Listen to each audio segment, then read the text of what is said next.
The lawyer's voice was too calm for what he was saying. "Sir, you're listed as the sole beneficiary." I stood in my kitchen, staring at a cracked tile I'd never bothered to fix after the divorce. The place smelled like burned coffee and old paper. Survival sense. "Beneficiary of what?" I asked. "Victor Hale's estate. He passed in 2024. The name meant nothing. My chest stayed flat. No reaction. I'd trained myself not to react. There was a pause on the line, paper shifting, breath measured. "He was your mother's brother. You met once. You were 8. I closed my eyes. I remembered a man kneeling to my height, saying nothing, studying me like a problem he intended to solve later. The lawyer continued. "The estate is valued at approximately $127 million. The number didn't land. Numbers rarely do when you've lost everything already. There's also a video message. He insisted you watch it." Silence stretched. My reflection in the dark microwave door looked older than 35. Hollowed. Precise. I said, "Send it." And just like that, the past, my ex-wife's smile, my best friend's hand on her back at their wedding, the house signed away under fluorescent lights, began to rearrange itself. Not emotionally, strategically. 3 years earlier, I'd learned betrayal doesn't arrive loudly. It arrives quietly, with paperwork, with smiles that linger a second too long. I discovered my wife's affair the same way I discovered my name wasn't on the house anymore, by accident. A shared email, a calendar invite she forgot to delete, a lawyer already retained. My best friend was efficient. He moved into my life the way mold moves into walls. Slow, invisible, irreversible. They married 6 months after the divorce. He wore my suit. She wore the dress I paid for.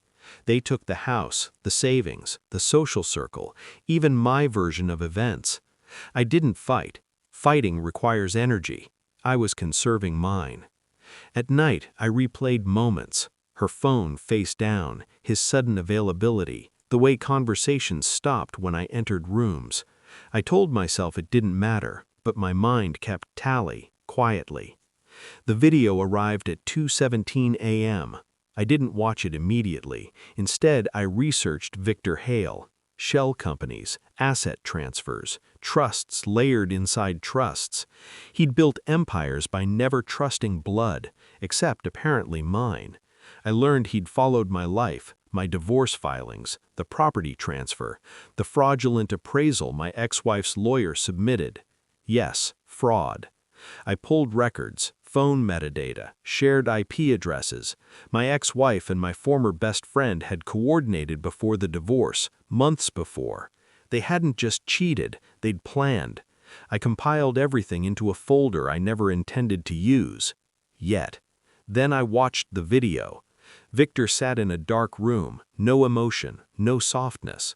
"You were never meant to lose," he said. "You were meant to see." He paused. "They didn't just take your life. They took mine." Victor leaned forward. "Your best friend is my son." The words were surgical. I had an affair decades ago. He never knew who I was, but I knew who he was becoming. My stomach didn't turn. It settled. I watched him, his ambition, his lack of restraint. When he chose your wife, I waited. He slid a folder into frame. "I left everything to you because you were the variable, the one they underestimated." I closed the laptop. I already knew what to do. I didn't sue immediately. I attended their anniversary party instead. Smiled, toasted, observed. Then I mailed the evidence, to my ex-wife first. Phone logs, asset trails, paternity confirmation from Victor's private investigator. She called me crying. I didn't answer.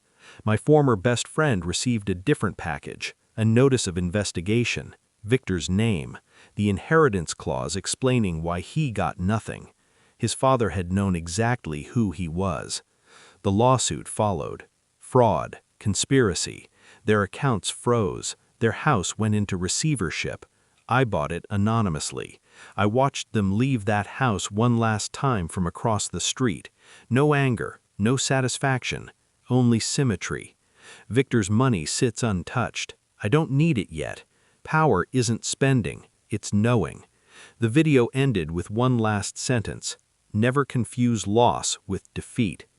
I didn't. I just let them believe they'd won, until the truth remembered them, and this time it didn't forget.